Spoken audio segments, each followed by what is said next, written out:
Hey everyone, welcome back for another deep dive. Today we're going to tackle a question that I find really interesting. It's like one of those things you hear and you kind of just accept it as fact, but you never really dig into it. Right. So we're talking about why India is called the Golden Bird. You know, it's a nickname that just conjures up these images of like incredible wealth and prosperity. But is there really like a historical basis for this, or is it just, a catchy phrase? Well, get ready to be surprised because it's actually much more than just a poetic image. This nickname really reflects India's actual economic dominance, like on a global scale. Oh wow, okay. I'm intrigued already. So where do we even begin with this story? Well, let's jump right into it. Our source document actually mentions the Kohinoor diamond, that massive diamond with a fascinating and controversial history. Oh yeah, the one that's like been fought over for centuries and is now part of the British crown jewels or something, right? Exactly. And that diamond alone kind of hints at the kind of wealth we're talking about here. Okay, so that's one impressive gem. But was India really the only source of diamonds for centuries, like this document claims? Absolutely. Until the 18th century, if you saw a diamond anywhere in the world, it pretty much guaranteed came from India. They had a complete monopoly on the diamond trade. Wow, that's mind-blowing. It's hard to even imagine that like every single diamond, from royal crowns to merchants' rings, all originated in India. It really puts things into perspective, doesn't it? It does, it does. So, okay, diamonds are sparkly and valuable, but what else contributed to India's legendary wealth?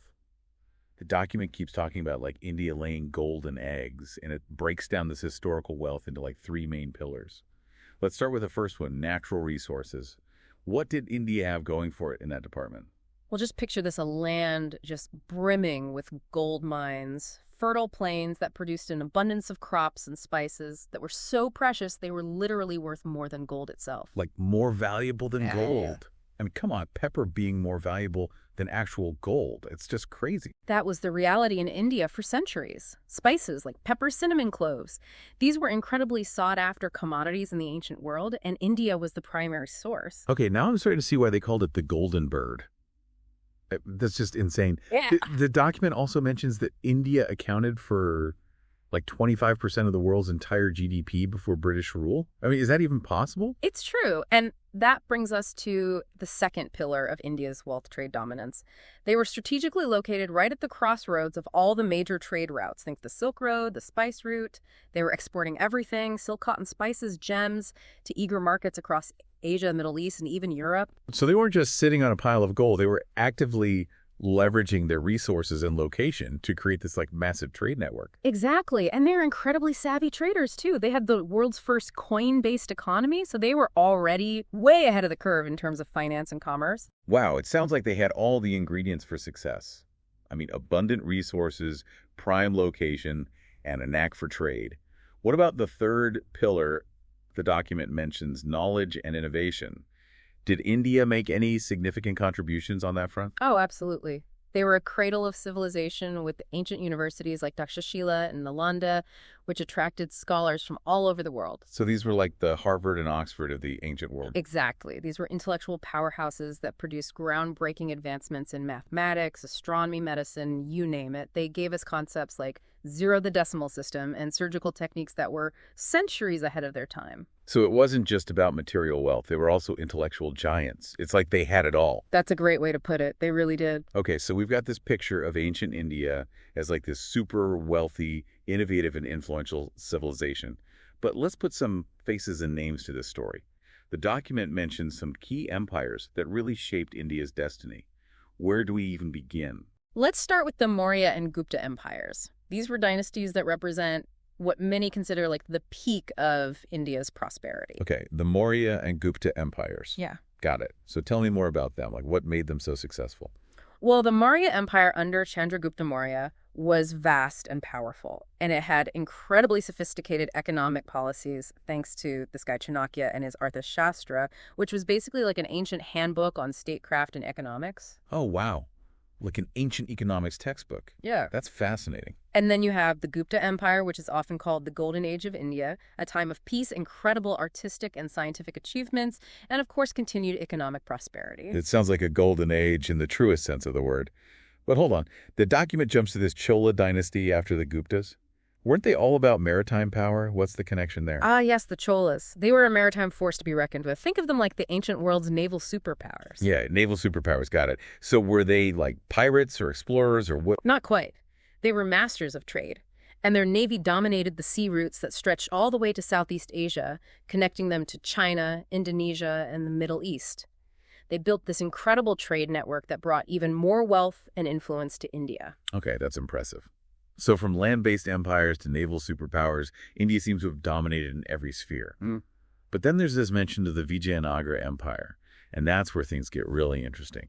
The document describes a city so rich and splendid that it rivaled Rome.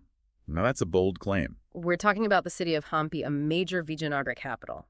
Imagine a city so dazzling that travelers described it as being richer than Rome. Richer than Rome, that's a high bar. We actually have first-hand accounts from Italian and Portuguese travelers who were just awestruck by its splendor. The Vijayanagara Empire was a powerhouse known for its wealth, its incredible architecture, and its vibrant cultural scene. So it's like a cultural hub as well as an economic one. That's amazing. So we've got centuries of prosperity, innovation, cultural richness. Everything seems to be coming up roses for the Golden Bird. But I have a feeling things are about to take a bit of a turn, right? Unfortunately, yes. All that wealth and prosperity attracted unwanted attention. It made India a prime target for invaders. And that's where we'll pick up in the next part of our deep dive. Oh man, a cliffhanger. I guess that's how they keep you coming back for more. But all right, everyone, we're going to take a quick break, and when we come back, we'll delve into the more turbulent chapters of India's history. Stay tuned. It's almost like a classic tale, you know? A civilization reaches like the peak of success, and then boom, everyone wants a piece of the pie. It seems like India's incredible wealth was like a giant magnet for those looking to exploit it. It's a tragic irony, but unfortunately a very common theme throughout history. Our source document actually takes us through a whole series of invasions and conquests, each one leaving its mark on India's economic landscape. And it all starts with figures like Alexander the Great, Alexander the Great, the guy who basically conquered half the known world. Exactly. And while his ambitions were more focused on like conquering and expanding his empire than just plundering riches, his arrival still had a significant impact on India. So even though he wasn't just there for the loot, his presence still kind of opened the door for others who were right. You could say that his conquests inadvertently put India on the map, so to speak, revealing its wealth and potential to the wider world. But of course, increased awareness also meant increased vulnerability. It's like a preview of what's to come, right? Yep. A series of sneak peeks at India's treasures before the main event. Exactly. And after Alexander came waves of raiders groups like the Kushans and the Hunas, who, while they didn't establish lasting empires, they did engage in large-scale looting of Indian cities and temples. Oh, wow. So it's like they were testing the waters, seeing what they could get away with. Pretty much. And then things really escalated with the start of the Islamic invasions around the 10th century. That's when we see a shift towards more systematic and targeted extraction of wealth from India. Okay, so we're talking about a different level of exploitation now. Right. And one of the key figures in this period is Mahmud of Ghazni. According to our source, he launched something like 17 raids into India. 17 raids? That's insane. Was he just obsessed with India or something? Well, he specifically targeted wealthy temples and cities, including the famous Somnath Temple, which was known for its incredible riches. He carried away vast quantities of treasure back to his capital in Ghazni. It's like he had a shopping list, temples to hit, cities to plunder. And then, of course, we have the Delhi Sultanate, which ruled for several centuries and further consolidated control over large parts of India. So the Delhi Sultanate basically picked up where Mahmud of Ghazni left off. They did. They established new administrative systems and spread Islam across large parts of the subcontinent. But alongside these cultural and political shifts, they also extracted wealth through taxation and conquest. This period also saw the construction of impressive mosques and monuments, often funded by the very wealth extracted from conquered territories. It's a complex picture, isn't it? New cultural influences alongside this ongoing economic exploitation. It's hard to know whether to admire their achievements or condemn their methods. It's definitely a mixed bag.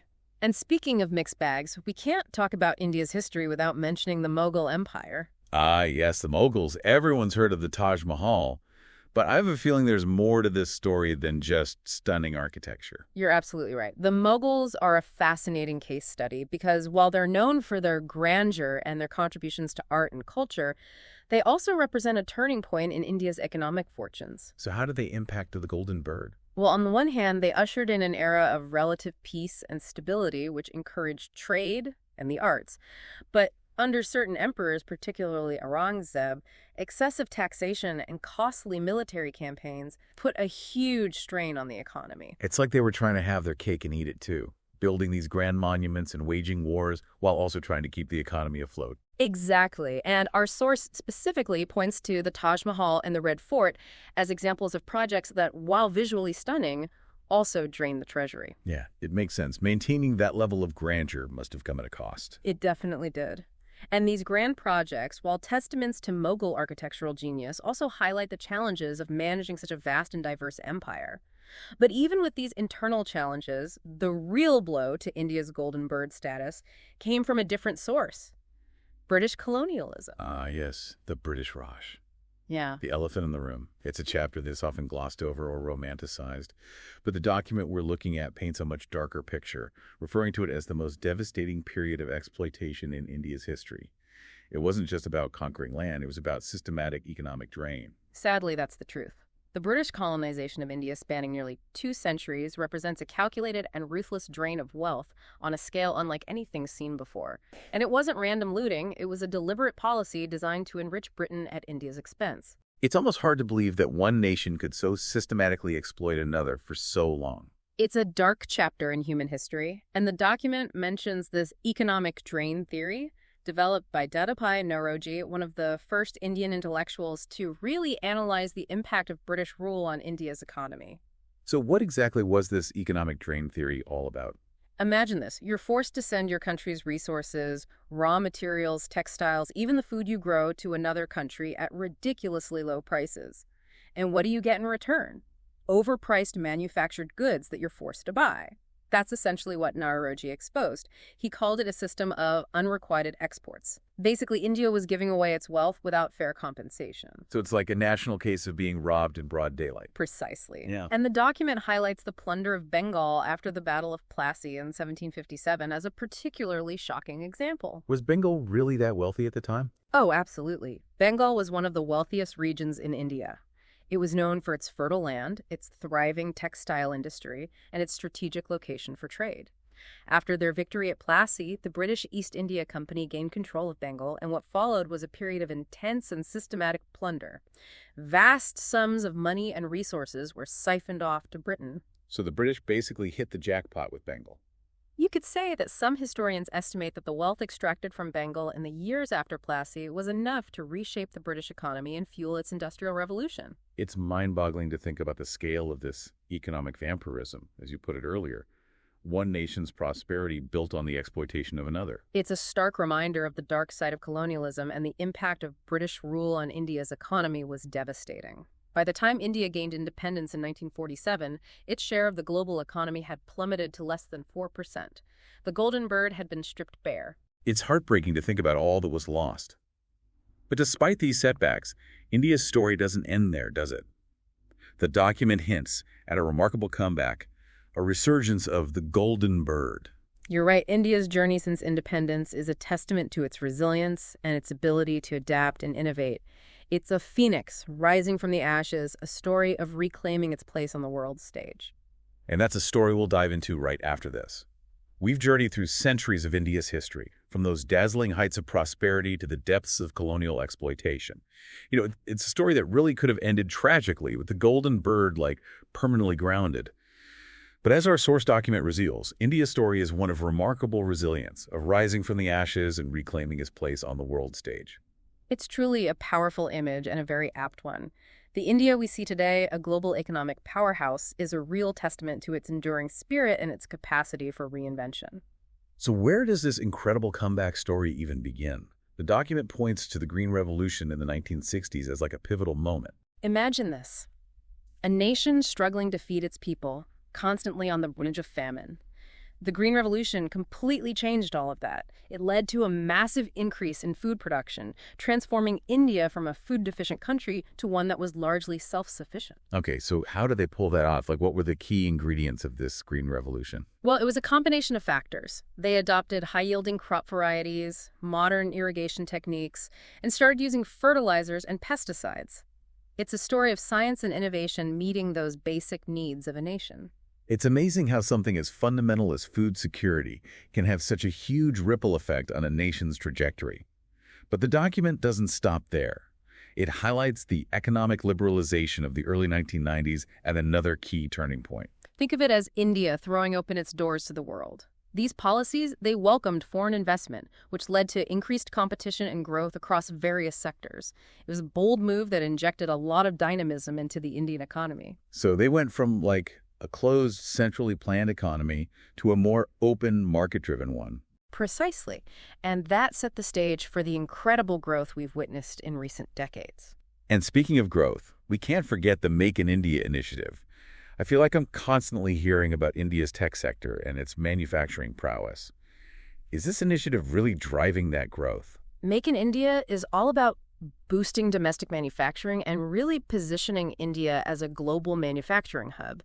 It's been instrumental in attracting that foreign investment, promoting innovation, and creating jobs. So they're not just aiming to be the back office of the world anymore. Exactly. They want to be a producer, a creator, a force to be reckoned with on that global manufacturing stage. And the results are undeniable, right? I mean, India is now one of the top 5 largest economies in the world, and when it comes to tech, they're a major player. You're absolutely right to be impressed. And speaking of tech, let's not forget about the Indian Space Research Organization, ISRO. Oh yeah, ISRO. They've been making some serious waves in the space world. They've launched over 100 satellites and have successfully completed missions to the Moon and Mars. These achievements, they're not just about scientific progress. They're really a powerful symbol of India's ambition and its growing influence on the global stage. So after everything we've learned, from ancient gold mines to modern tech giants, from the spice trade to space missions, is it safe to say that the Golden Bird is back? Has India fully reclaimed its past glory? It's a complex question. While India is undoubtedly on this incredible upward trajectory, challenges remain. Poverty, inequality, environmental concerns, these are realities that can't be ignored. It's like every success story comes with its own set of challenges. Right, exactly. But the momentum is undeniable. The economy is growing, the middle class is expanding, and India is becoming a true leader in innovation and technology. It's a story that's both inspiring and thought-provoking.